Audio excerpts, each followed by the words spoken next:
A powerful silhouette moves between ancient trees, half man and half horse. This is not just a myth. These legendary creatures hold a secret key to understanding your own hidden nature. By the end of this journey, you will possess a new map for navigating the deepest parts of your own spirit. We will uncover the centaur's forgotten origins in dusty temples and starlit rituals.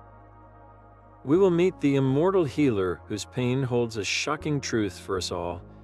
What does a half-human, half-beast archetype have to do with your personal power and deepest wounds? The answer lies in the space where our civilized mind meets our wild soul. What part of your own nature feels divided and seeks to become whole? Our story begins long before the marble temples of Greece, in the dusty cradle of civilization itself. Deep in ancient Mesopotamia, scribes recorded tales of the Kusaraku, a powerful being that was part man and part bull. This was not a monster to be slain, but a guardian spirit of the wilderness, a representation of immense, untamed natural power. Far to the east, in the Vedic hymns of India, we find the Gandharvas. These celestial musicians, often depicted as men with the heads of horses, were messengers between the divine and human realms, their very form symbolizing a bridge between higher consciousness and earthly existence. These early hybrids were the first whispers of a profound idea, the notion that a being could exist in two worlds at once. Then, in the sun-drenched world of Greek mythology, the centaur archetype fully erupted into the cultural imagination, and it did so with chaotic force. The most famous story is the brutal battle at the Lapith wedding, where a tribe of centaurs, after drinking too much wine, attempted to abduct the human bride and other women.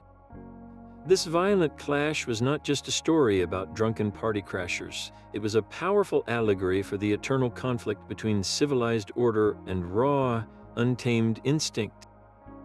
The wild centaurs represented the chaotic, animalistic passions that threatened to overthrow our reason and social bonds. Yet from this same mythic landscape emerged a figure of stunning contrast, the centaur Chiron. He was not like his wild brethren. Chiron was immortal, a master of healing, music, and prophecy, a gentle tutor to the greatest Greek heroes. How could the same creature embody both such base savagery and such sublime wisdom? This was the Greeks' genius. They were not describing literal beasts. They were mapping the inner terrain of the human soul. The warring tribes of centaurs and the noble Chiron represent the two poles of our own nature. One is the untamed, impulsive force within us. The other is the wise, integrated guide. These myths were spiritual codes, urging us to confront our own inner wildness, not with suppression, but with understanding, so that we might eventually transmute that raw power into profound healing, just as Chiron did. And so we arrive at the great paradox embodied by Chiron. Here was a being of immense knowledge, a teacher to heroes like Achilles and Hercules, yet his most defining moment came from a terrible accident. During a visit, the mighty Hercules accidentally nicked Chiron's knee with one of his own poisoned arrows. For an ordinary being, this would have meant a swift death. But Chiron was immortal. He could not die, yet the agonizing, incurable wound would never heal. His divine birthright became his eternal prison, a sentence of endless suffering. This is the heart of the wounded healer archetype.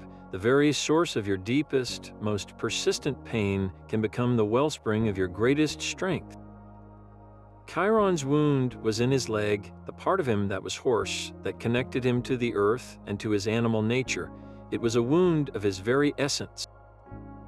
He was forced to sit with this agony, to study it, to understand its nature completely because he could not escape it. In doing so, he became the greatest healer in all of Greek mythology, precisely because he carried a wound that would not mend. His ultimate act of healing was his own release. He found a way to trade his immortality, to give up his eternal life in exchange for the freedom of the Titan Prometheus, who was chained to a rock for stealing fire for humanity.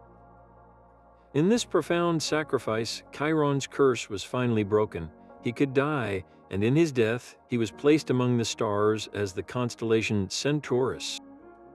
This is not just an ancient story, it is a spiritual blueprint that appears in shamanic traditions and modern psychology. The concept of the wounded healer tells us that our own deepest injuries, the ones that feel like they will never go away, are not signs of brokenness to be hidden. They are the very places where we can develop the most profound empathy and understanding for the suffering of others. Your personal struggle, your chronic pain, whether physical, emotional, or spiritual, can become your unique gift. It forces you to learn, to adapt, to find new ways of being. Just as Chiron's wound made him a master of healing, your own challenges can forge within you a wisdom that cannot be learned from any book. What if that part of you that feels most deeply hurt is actually the key to unlocking your true purpose? Chiron's very body was a map of this sacred journey. His human half, reaching upward, symbolizes our intellect, our reason, our connection to the structured world of society and conscious thought. His equine half, powerful and grounded, represents the raw, untamed flow of instinct, intuition, and the deep, wild energy of the earth itself. He was not a being torn in two, but a being who had successfully bridged the gap. This is the essence of the shamanic path found in cultures across the globe. A shaman is one who can consciously shift their awareness, moving from our ordinary, waking reality into what is often called non-ordinary reality, the realm of spirit, dream, and primal power. They journey into the wilderness of the soul to retrieve knowledge, to heal, and to bring wisdom back for their community. Chiron, the master of medicine, music, and prophecy, embodies this perfectly. His healing arts, his medicine, came from a deep understanding of the body's natural, instinctual wisdom, the same wisdom that guides an animal to the herb that will cure its sickness. His music was not mere entertainment, it was a vibrational tool, a bridge that could alter consciousness and harmonize the human spirit with the rhythms of the natural world. And his gift of prophecy was the ultimate fruit of this integration, the ability to see clearly by listening simultaneously to the quiet voice of reason and the roaring river of intuitive knowledge. Think of a time when you faced a difficult decision. Your logical mind may have listed all the pros and cons, yet a deeper feeling in your gut, a quiet knowing, pulled you in another direction. That tension is your own inner centaur at work. The goal is not to let one side conquer the other, but to allow them to speak to each other, to find the path that honors both your sharp mind and your wild soul. Chiron shows us that true mastery is not the suppression of our animal nature, but the conscious partnership with it. When we learn to ride the powerful currents of our instincts instead of being trampled by them, we gain access to a profound source of creativity, resilience, and healing. This integrated self, the one who can walk confidently in the human world while still hearing the whispers of the ancient forest within, is the ultimate expression of the centaur's legacy. It is the birth of the wounded healer who has learned to traverse both pain and peace, and in doing so, finds a way to guide others home. This celestial map of our inner centaur did not vanish with the ancient Greeks. It was simply waiting in the stars for us to rediscover its language. In modern astrology, the centaur Chiron is not a planet, but a unique celestial body known as an asteroid. Imagine the solar system filled with millions of rocky fragments, each one a potential key to a different part of our consciousness. Chiron is one of these keys, and its position in your birth chart is considered the location of your core wound. This is not a simple bruise from a bad day. Astrologers see it as a karmic wound, a deep, often lifelong theme of insecurity and profound sensitivity that feels like it will never fully heal. It is your personal version of Chiron's poisoned arrow, the place you feel eternally vulnerable.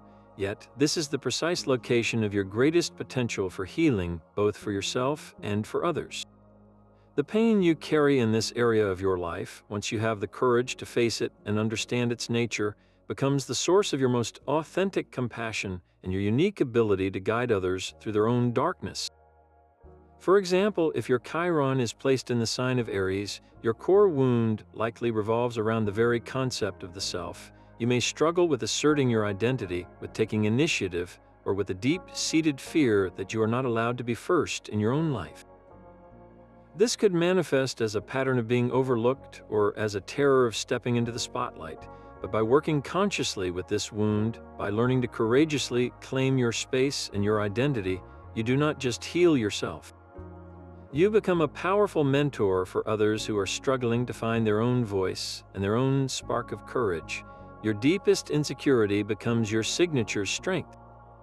Your Chiron placement is like a unique spiritual fingerprint, a map to the very core of your personal mythology. Let's explore what this means in a few key areas of life, starting with the radiant sign of Leo. When your Chiron resides in this sign of the lion, your deepest wound often revolves around the heart of creativity and the courage to be seen. This can feel like a constant, quiet fear that your creative expressions are not good enough, or a painful shyness that keeps you from stepping into the spotlight you secretly crave. Perhaps in childhood, your early attempts at performance or art were met with criticism or indifference, creating a bruise on your sense of specialness.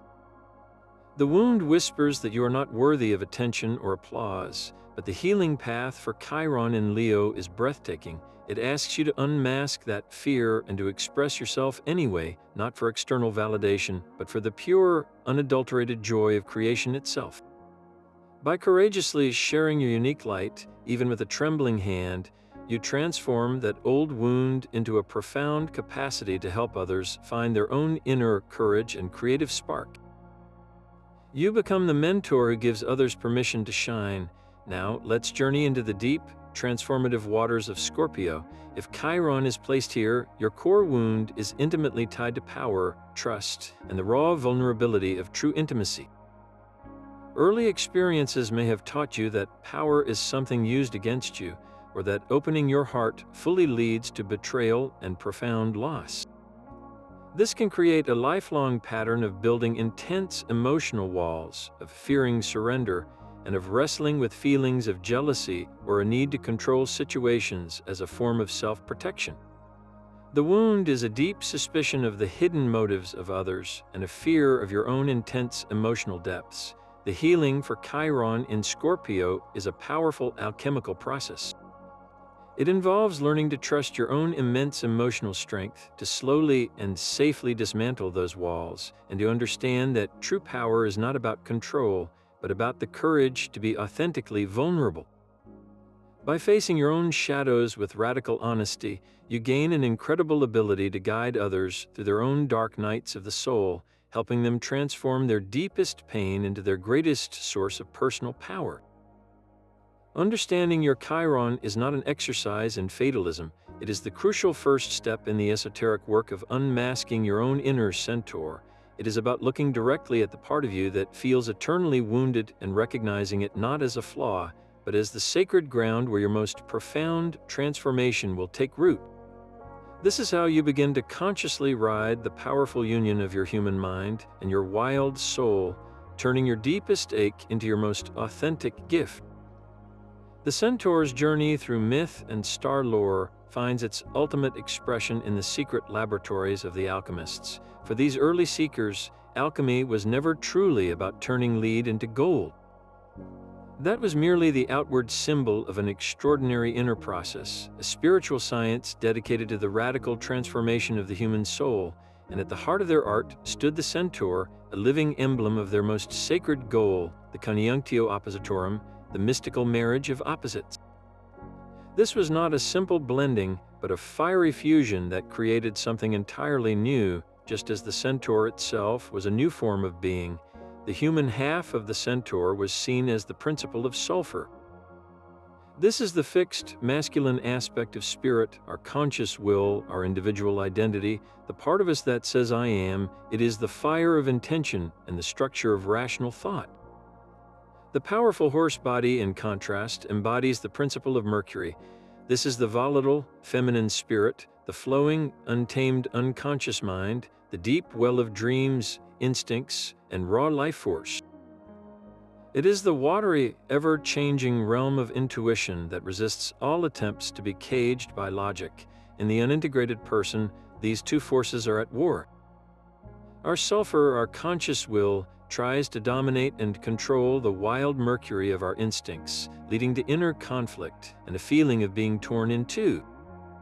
The untamed centaurs at the Lapith wedding represent this chaotic state where the animal nature runs rampant and tramples the structures of civilization. But the alchemical goal, symbolized by Chiron, is to unite them. The great work of alchemy was to take these opposing principles, the fixed and the volatile, the conscious and the unconscious, and bring them into a sacred partnership. This is the moment the centaur learns to ride itself. The human mind, the sulfur, does not try to break the horse, but learns to understand its rhythms, to direct its immense power with wisdom and compassion. The horse, the Mercury, gains the guidance of a conscious rider, its energy no longer wasted in chaotic outbursts, but channeled into purposeful, creative action. This sacred union gives birth to the philosopher's stone, which in spiritual terms is the fully integrated self, the wounded healer who has become whole.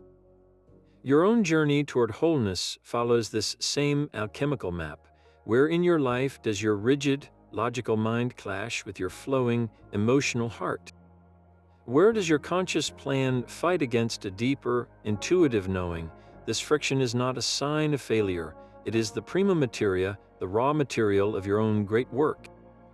By acknowledging both your sulfur and your Mercury, by allowing your reason to listen to your instincts and your instincts to be guided by your reason, you are performing the most profound alchemy possible, turning the base metal of inner conflict into the gold of an authentic and empowered life. This primal chaos of the unintegrated centaur is the necessary starting point for any real transformation, a stage the alchemists named the Negrito, the blackening. Picture not a simple darkness, but a profound and deliberate descent into the raw, formless material of your own being. It is the moment when all the structures you have built, the polished persona you present to the world, begin to crack and dissolve. This is the putrefaction, the spiritual rot where everything you thought you were starts to break down into its essential components. The wild, lustful centaurs crashing the wedding embody this stage perfectly. They are not villains in the story of your soul. They are the eruption of everything you have suppressed, the untamed instincts and raw desires that have been shoved into the shadow. The Negrito is the courageous, terrifying act of inviting that chaotic horde inside, of allowing the primal chaos of your own nature to surface so it can be seen, acknowledged, and ultimately worked with. This is your dark night of the soul, a period that feels like utter ruin, where old identities die and your familiar world turns black. Yet this blackness is not an ending. It is the fertile soil, the prima materia, from which your true, integrated self will eventually grow. You cannot skip this stage. You cannot transmute lead into gold without first reducing the metal to a black, formless mass. In the same way, you cannot achieve the wisdom of Chiron without first making peace with the wild herd within. What part of your own nature have you locked away, fearing its chaotic power? That very energy, once brought into the light of your conscious awareness, holds the key to your most profound rebirth. This same celestial centaur finds its cosmic echo in the fiery constellation of Sagittarius, the Archer. Here, the archetype takes its most evolved form, aiming its arrow not in chaos, but with divine intention toward the stars. Where Chiron represents the wound we must heal, Sagittarius embodies the higher truth we are destined to pursue. The Archer's human half, drawing the bow, symbolizes our relentless quest for meaning, for philosophy, and for a truth that transcends our everyday reality. It is the part of us that asks the biggest questions and seeks the grandest horizons, yet this noble archer does not float in the ether. He is firmly mounted upon the powerful body of the horse, our earthly vehicle. This is the crucial balance. The horse represents the physical body, our instincts, and the raw life force that carries us through the tangible world. It is the very energy that makes the spiritual journey possible. Without this grounded, animal power, our highest philosophies would remain as untethered daydreams, arrows shot with no bow to launch them. The Sagittarian centaur teaches us that the path to enlightenment is not an escape from the world, but a journey traveled through it. Your deepest spiritual longings are meant to be carried on the back of your lived human experience. This creates a beautiful and potent tension within this astrological archetype. the lower expression of the centaur can still manifest as an unbridled restlessness, a trampling of finer details, and a headlong charge toward the next big idea. But the higher expression is the masterful rider, the one who has learned to channel that raw, animal vitality into a focused, purposeful aim. The arrow points toward the infinite, but the feet are firmly planted on the earth. Are you using your physical energy and daily life to support your highest aspirations, or are you chasing distant stars while ignoring the powerful creature that carries you? The Sagittarian quest is the ultimate integration, a sacred adventure where every step taken in the material world brings you closer to the spiritual truth you seek. This ancient map of the divided self is not locked away in dusty stars or forgotten myths. It is etched into the very architecture of your own body. The centaur is a living blueprint of your esoteric anatomy, a physical form revealing the sacred relationship between your spiritual aspirations and your primal power. Your human torso, from the heart upward, houses the higher chakras. This is the domain of your loftiest self. Your heart chakra governs unconditional love and compassion. Your throat chakra gives voice to your deepest truths. Your third eye sees beyond the veil of the ordinary, and your crown connects you to the infinite. These are the centers of consciousness that reach for the stars, that seek unity and higher understanding. Yet this noble upper body does not float in isolation. It is supported by and must learn to communicate with the powerful, instinctual vehicle of the lower body. This is the domain of the lower chakras, the centaur's magnificent horse, Half. Your root chakra is your fundamental connection to the earth, your raw survival instinct, and your sense of safety. Your sacral chakra is the swirling wellspring of your creativity, your emotions, and your life force energy.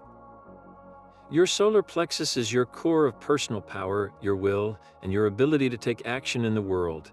This is the engine room of your being, the raw, untamed power that propels you forward. When these two systems are at war, your life reflects the chaos of the unridden centaur. You might have beautiful spiritual ideas and profound compassion in your heart, but feel completely disconnected from the physical energy to manifest them. Your grounded, powerful lower body wants to move, to create, to experience life fully, while your critical upper mind judges those desires as base or unspiritual. This internal split is the source of so much frustration. You feel your higher self is one person and your embodied self is another. The sacred work of unmasking the centaur is the deliberate, courageous process of integrating these two powerful energy currents. It is about building a conscious bridge between the love in your heart and the power in your core, between the vision in your third eye and the creative force in your sacral center. Imagine your breath as the rider upon this inner creature. As you inhale, feel the breath draw the calm, conscious awareness from your heart and mind down into your belly, your legs, your feet, soothing the restless animal power. As you exhale, feel the vibrant, life-affirming energy from your root and sacral chakras rise up to nourish your heart and illuminate your vision. This is not a battle for control, but a dance of partnership. When your higher consciousness learns to listen to the deep wisdom of your body, and your raw life force agrees to be guided by the compassion of your heart, you become whole. You become the integrated centaur, the wounded healer who is finally, truly riding home. This shadow herd is the unclaimed territory of your own soul, a concept masterfully mapped by the psychologist Carl Jung. He called it the shadow, and it contains every aspect of ourselves that we have been taught to disown. The wild, lustful centaurs from the myths, like the vengeful Nessus, are not monsters from a foreign land. They are perfect symbols of this repressed inner force, the raw desires, the simmering angers, and the primal fears we lock away in the dark, hoping they will simply disappear. We are taught from a young age to be polite, to be rational, to be in control, but what happens to the part of you that wants to scream in frustration, to the deep-seated envy you feel, to the untamed passion that does not fit into a polite conversation? We push it all down and it gathers strength in the shadows, becoming a chaotic, restless herd within. Unmasking your inner centaur demands the profound courage to turn and face this herd not as an enemy, but as a lost part of your own nature. This is not a battle for eradication. Trying to destroy your shadow is like trying to cage a wild horse. It only makes it more desperate and dangerous. The true goal is conscious integration. It is about stepping into the corral of your own awareness and gently, patiently learning the language of this wildness.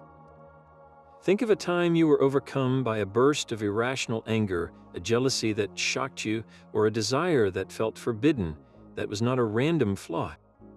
It was a member of your shadow herd kicking down the gate. When you refuse to acknowledge this energy, it controls you. It dictates your reactions and shapes your life from the darkness. But when you bring the light of your conscious attention to it, something miraculous begins to happen. You can ask that angry part what it is truly protecting. You can listen to that fearful part and understand its ancient warnings. This process of facing and acknowledging is the first step in taming the wild horse.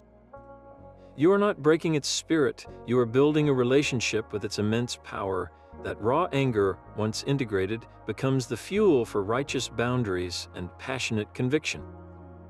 That hidden desire transforms into a wellspring of authentic creativity. That primal fear, when understood, reveals itself as a deep, instinctual wisdom for self-preservation. By welcoming the entire herd, you are no longer at its mercy. You become the rider, the conscious human half learning to direct the phenomenal strength of the animal soul. This is how the chaotic force of Nessus is transformed into the guided power of Chiron. The journey begins with a single, honest question. What part of your own wild nature are you most afraid to acknowledge? This profound integration of your inner centaur finds a powerful echo in the ancient spiritual science of Tantra. While many spiritual paths preach a denial of the physical world, Tantra offers a radically different map to the divine. It teaches that enlightenment is not found by escaping the body and its instincts, but by consciously harnessing their immense power. The raw, primal life force that Tantra calls Kundalini Shakti is often depicted as a coiled serpent resting at the base of the spine, in the domain of the root chakra. This is the energy of the horse, the untamed, creative, and survival-based power that is your birthright.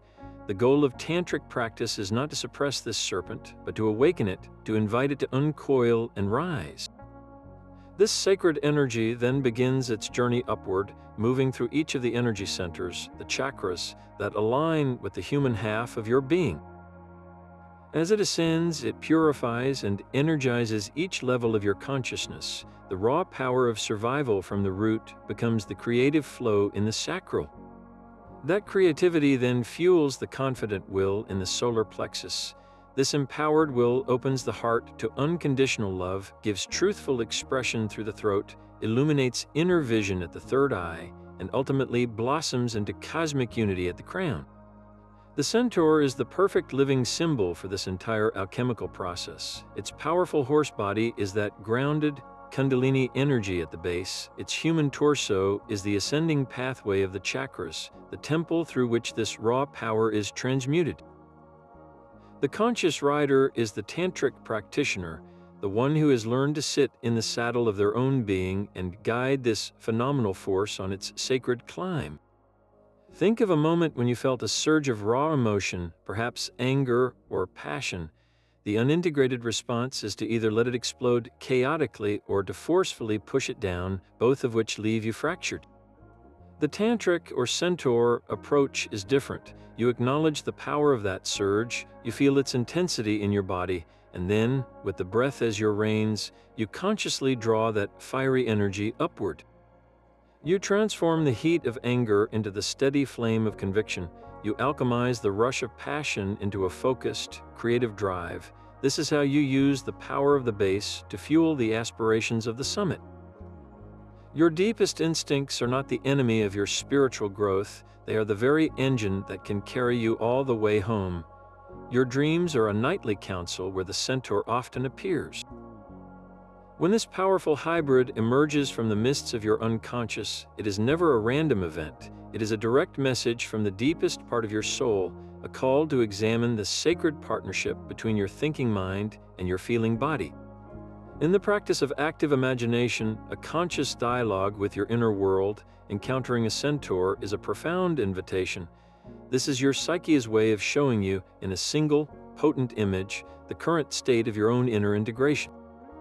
The very first detail to notice is its demeanor. Is the centaur you meet a calm and noble guide, like Chiron, standing with serene authority, or is it a chaotic, restless force, pawing the ground with wild eyes? A peaceful centaur suggests that your intellectual pursuits and your instinctual drives are in a harmonious dance. Your conscious plans are being carried forward by the vibrant energy of your body, and you feel whole. An enraged or frightened centaur, however, is a flashing signal of inner conflict. It reveals that your rational mind may be trying to dominate your wild nature, or that your repressed instincts are threatening to overthrow your sense of control. The next crucial question is about its interaction with you. Is the centaur offering you a ride, showing you a path through a mystical landscape?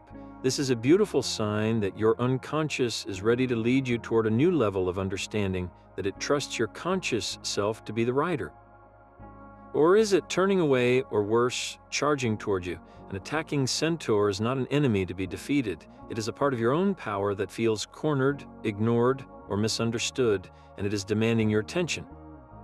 The key is to not run. Stand your ground in your imagination and ask it the most important question you can.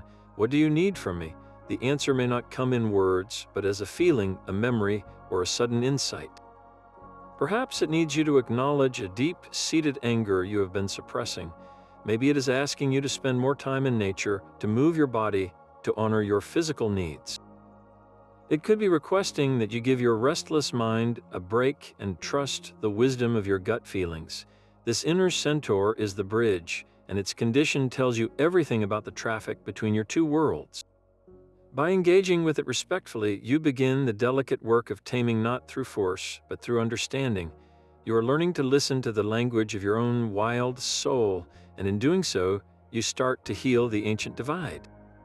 This fiery union of man and beast charges directly into the world of the tarot, embodied in the explosive figure of the Knight of Wands.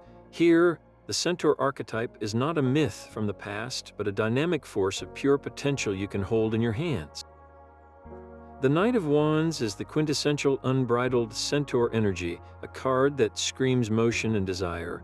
He rides forth on his powerful steed, his wand held high, a burst of creative fire and passionate pursuit.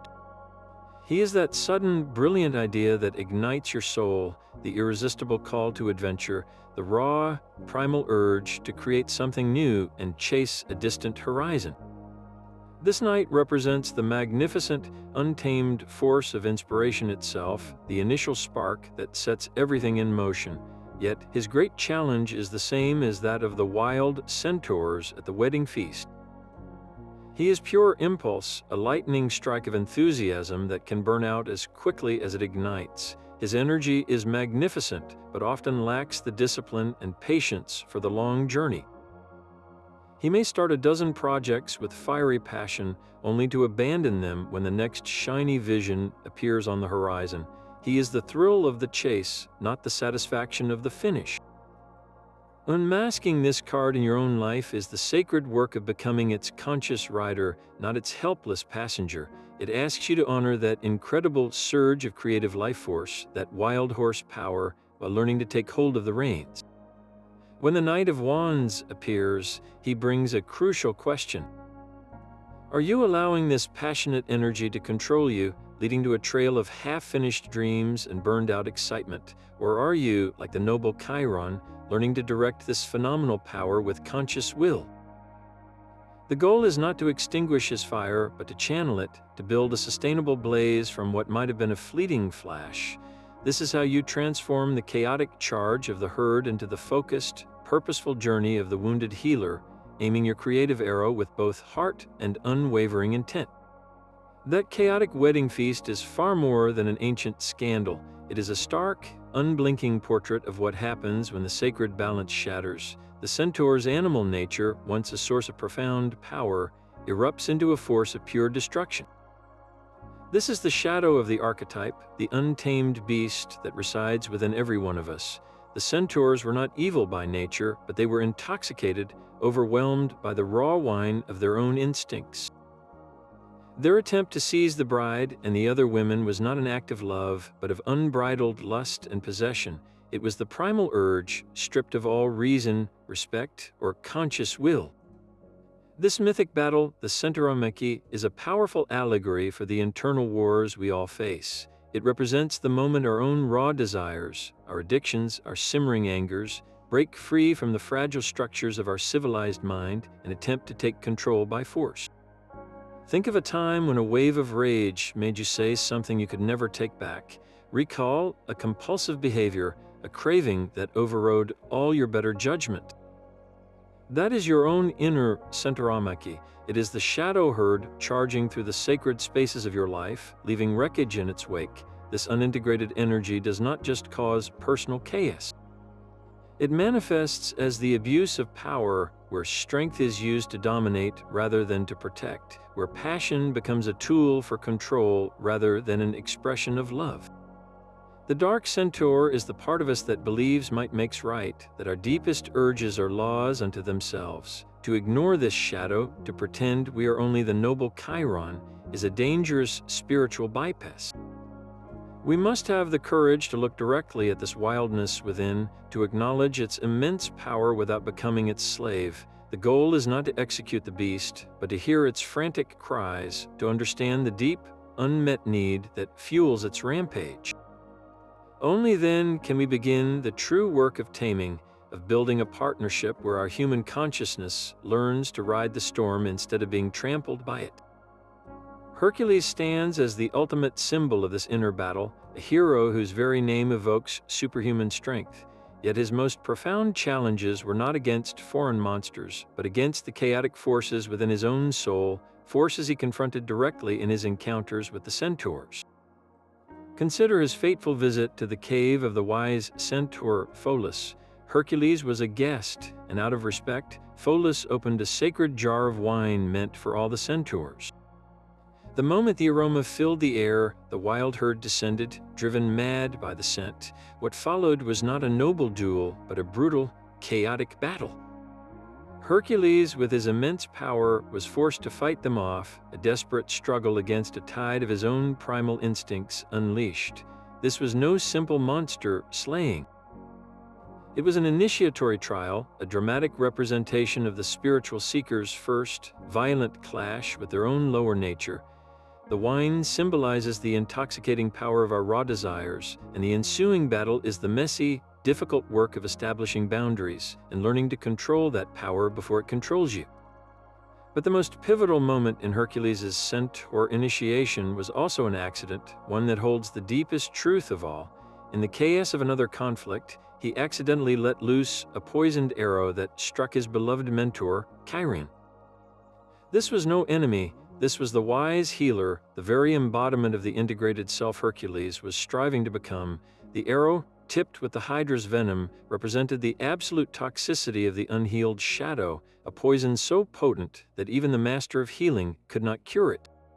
And here lies the painful, beautiful paradox of the path. Hercules, the hero seeking wholeness, inadvertently wounds the archetype of wholeness itself. This symbolizes a shattering realization on the spiritual journey. To truly heal, to truly integrate, you must first confront the damage your own unmastered nature has caused, even to the parts of you that are wise and good. Chiron's immortal suffering from that wound and his ultimate choice to surrender his immortality models the sacrificial death required for a higher state of consciousness. The old self, the isolated ego that tries to be perfect and invulnerable, must die. Hercules, in his grief and responsibility, is initiated into this profound mystery. He learns that his great strength is not enough, that the path forward requires a vulnerability and a willingness to bear the weight of his own mistakes.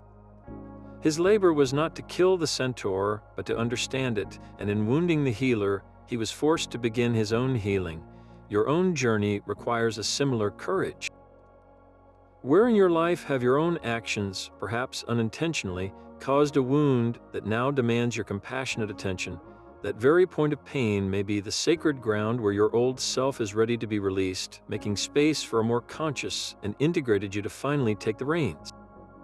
This ancient struggle for inner wholeness did not vanish with the myths. It simply put on new clothes and walked into the modern world, finding a home in the very heart of psychology.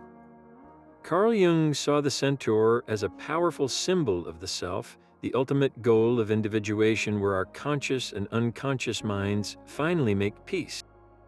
In Jungian analysis, the centaur represents the successful integration of our civilized persona with the wild, instinctual shadow we so often try to hide.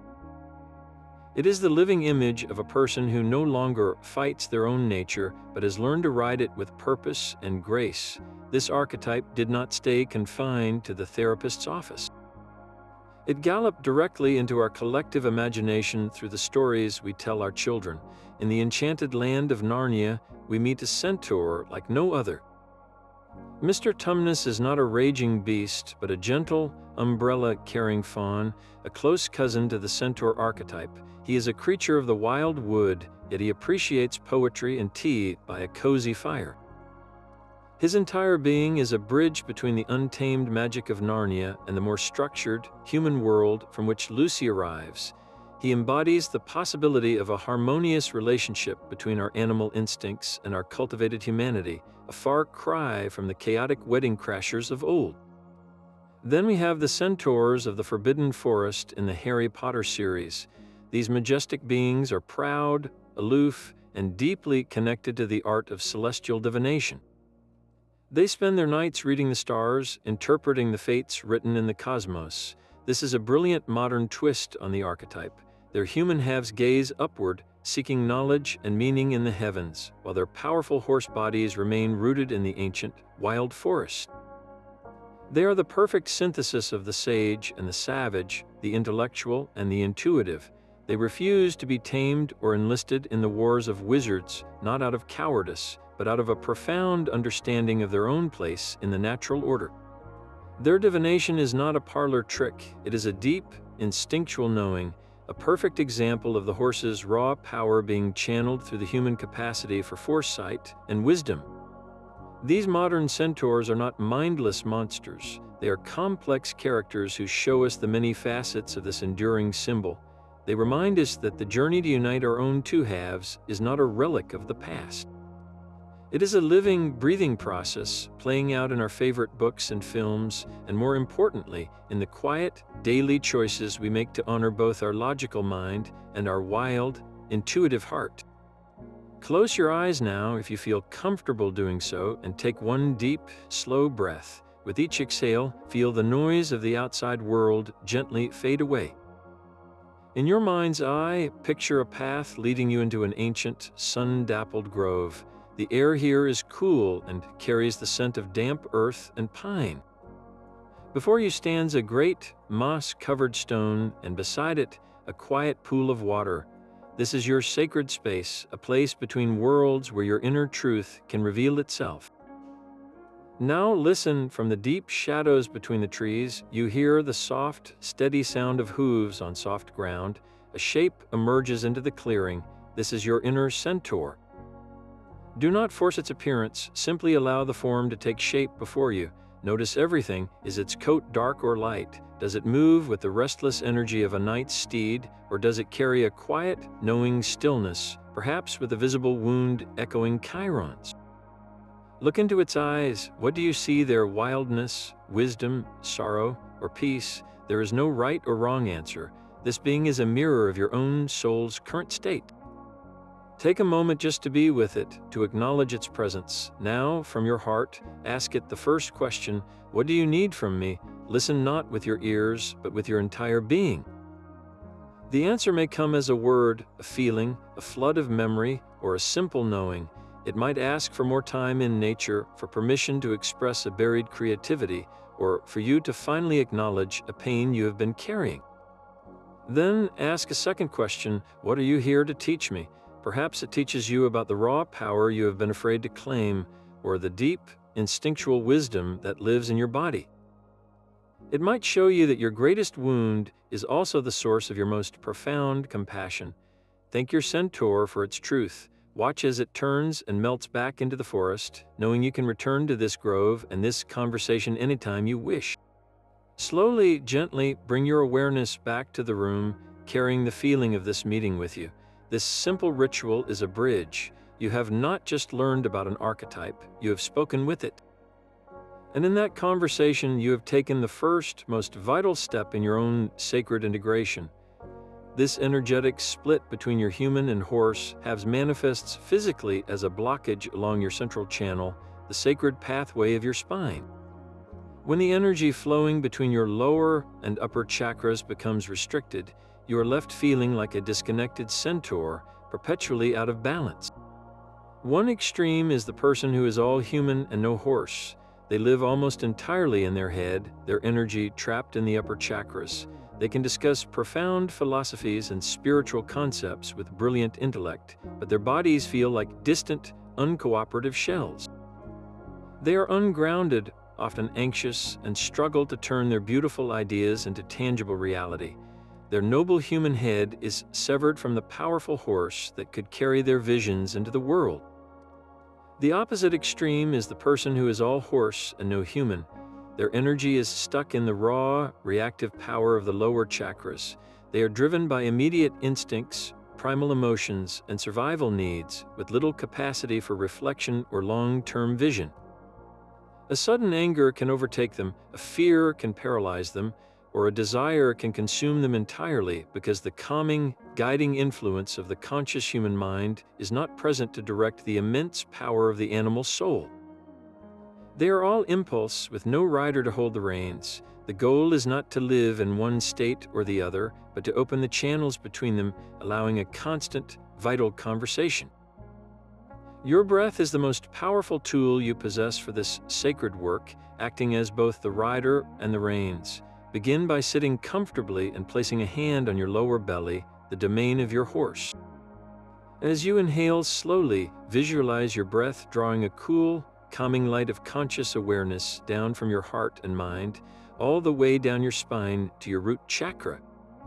Feel this breath soothing the restless, reactive energy there, calming the animal within. As you exhale, feel a warm, vibrant energy rising up from that same root, traveling up your spine like a wave of life force, nourishing your heart and illuminating your mind. This rising energy is the power of the horse, now being offered to the human. With each cycle of breath, you are building a bridge.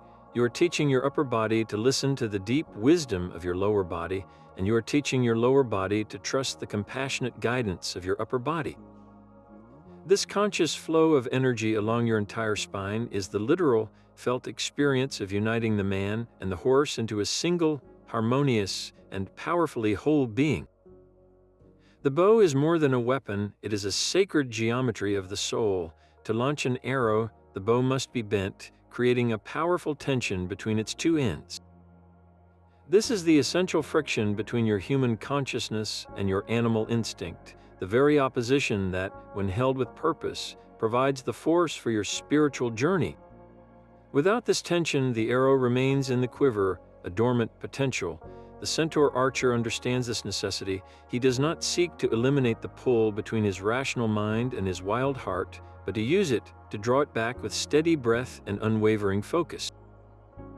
The string stretches, humming with the energy of two seemingly opposite worlds, held in perfect, temporary balance. Then comes the release. The arrow, now in flight, is your concentrated intention.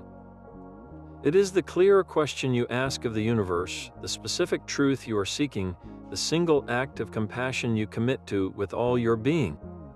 An arrow shot without a target is merely a waste of energy, a spark that fizzles into the dark. This is why your spiritual practice demands a clear aim.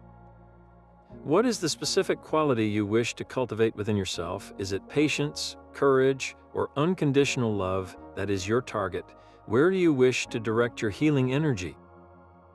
Toward a relationship, a creative project, or part of your own wounded past? That is your target. A vague desire to be enlightened is not enough. You must choose a single point of light on the distant horizon and aim for it with every fiber of your integrated self. The power of the horse provides the strength to draw the bow, and the wisdom of the human provides the vision to choose the mark. Every time you set a clear, heartfelt intention, you are knocking your arrow onto the string. You are becoming the conscious archer of your own destiny, no longer shooting blindly into the dark, but sending your soul, focused and true, toward the stars. This universal human-animal archetype did not stop at the borders of Greece. Far to the north, in the snowy lands of Slavic folklore, we encounter Polkan, a mighty creature with the body of a man and the powerful legs of a horse.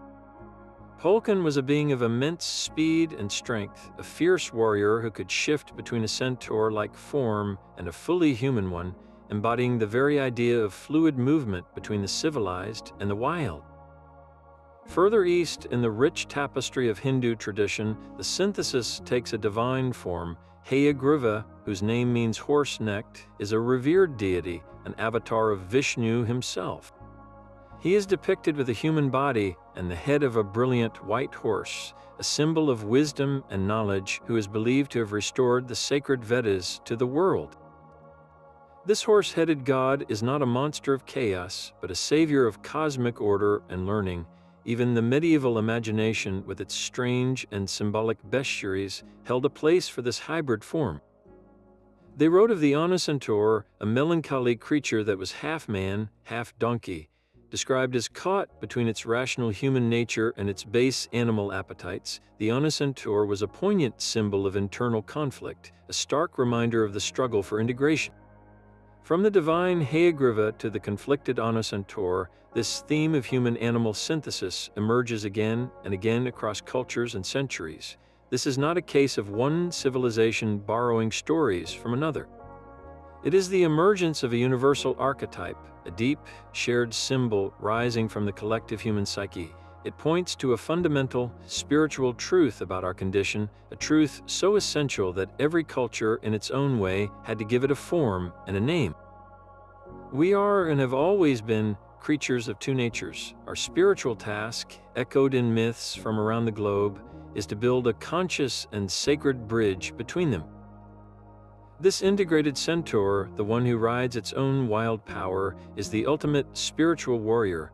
Its battle is not fought on distant fields with sword and shield, but in the quiet, unseen landscape of your own being.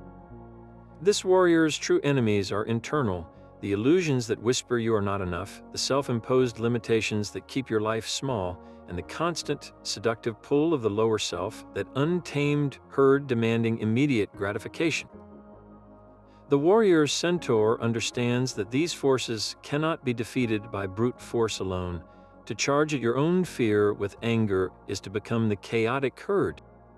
To ignore your shadow with cold intellect is to be a rider without a horse. The path of this warrior demands a more profound strategy, the courage to face your own darkness with unwavering compassion, and the discipline to consciously choose a higher response, even when every instinct screams to react. This is the sacred combat of integration, where every moment of tension between what you feel and how you choose to act becomes a training ground for your soul. The centaur warrior willingly endures the wound of heightened awareness, just as Chiron carried his poisoned knee. To become conscious is to feel the world's pain more acutely, to see your own flaws with stark clarity, and to feel the weight of your own power and responsibility. This is not a weakness, but the mark of a true warrior, one who has traded the bliss of ignorance for the sobering power of truth. Your own journey toward wholeness is this same spiritual combat. Every time you pause before lashing out in anger, you are the warrior taking the reins. Every time you choose to create rather than to consume, you are aiming your arrow with purpose.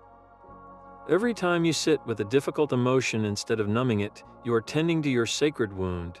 This is how you move from being a passenger on a runaway horse to becoming the conscious, compassionate rider, a true warrior of the spirit, navigating the inner world with both fierce strength and a healing heart. This dynamic union of man and beast finds its perfect echo in one of the most profound laws of the cosmos, the Hermetic principle of gender. An ancient axiom states that gender is in everything, that everything in the universe contains its own masculine and feminine principles. This is not about men and women, but about the fundamental, energetic forces that shape all of creation, from the spin of a galaxy to the growth of a single seed. And the centaur is a living, breathing emblem of this sacred duality held in perfect dynamic balance. Look closely at its form. The human half, standing upright, reaching for the stars, can be seen as the projecting, active masculine principle. This is the energy of spirit, of conscious will, of focused intention that seeks to shape the world. It is the arrow nocked on the bowstring, the idea that leaps from the mind, the force of initiation. Yet this active force does not float in the air. It is supported by and intimately joined with the powerful, nurturing body of the horse. This is the receptive, feminine principle, the energy of matter itself. It is the vessel that contains the life force, the deep, instinctual wisdom of the earth, the patient, grounding power that sustains all action. The horse does not project, it receives. It does not command, it carries. It is the fertile soil from which all intention must grow. A bow without a string is just a piece of wood, and a string without a bow hangs limp and useless. It is the tension and cooperation between them that gives the arrow its flight. In the same way, your own spiritual power is not found in favoring one principle over the other, but in their sacred synergy. When your active masculine will learns to listen to the deep, receptive wisdom of your body, and when your feminine intuition agrees to carry your conscious intentions forward with immense power, you achieve a state of effortless flow. This is the unmasked centaur in its full glory. It is not a battle for dominance, but a divine marriage. Your greatest creativity, your most profound healing, and your truest strength will always arise from this inner union, where spirit and matter dance together as one inseparable being. This powerful archetype is ultimately a mirror, reflecting the fundamental truth of your own being. The centaur's true home is not in a distant forest or a forgotten star, but within the very structure of your consciousness. To unmask it is to undertake the most vital esoteric work of your life, the conscious and continuous integration of all that you are. You are both the polished citizen and the wild creature of instinct. You carry the wise healer who understands profound pain, and you bear the wounds that seem to never fully mend. You are the soaring spirit with dreams of infinity, and you are the flesh and bone anchored to the earth. For so long, these aspects may have felt like warring tribes, a constant inner conflict that drains your energy and clouds your purpose. The journey from that fragmentation to a state of empowered wholeness is the centaur's sacred path. It is not about destroying one half to serve the other, but about facilitating a sacred introduction between them. Your logical mind learns the language of your wild heart. Your body's raw power agrees to be guided by your soul's deepest compassion. This is how you stop being a battlefield and become a sanctuary. Every time you choose to listen to a gut feeling instead of overriding it with doubt, you are feeding the integrated centaur. Every time you bring conscious awareness to a reactive emotion, you are gently taking the reins. This is not a one-time event, but a daily practice of remembering your true, complete nature. The ultimate unmasking reveals that you are never broken, only waiting to become whole. We have journeyed through the starlit legacy of Chiron, the wounded healer whose pain became his power. We have decoded the alchemical union of sulfur and mercury, the sacred marriage of our conscious will and our untamed instincts. We have walked the map of our own body, seeing the human chakras supported by the powerful horse of our primal energy. At its core, the centaur is the timeless archetype of spiritual integration, a call to end the inner war and become the conscious rider of your own soul. This is not a myth to be left in storybooks. It is a living, breathing part of you. So I ask you, what does your inner centaur look like? What wound is asking to be healed? What wild power is asking to be tamed and directed? The unmasking begins now. Share your thoughts and discoveries in the comments below. And if this journey resonated with you, subscribe for more deep dives into the mysteries of esoteric spirituality.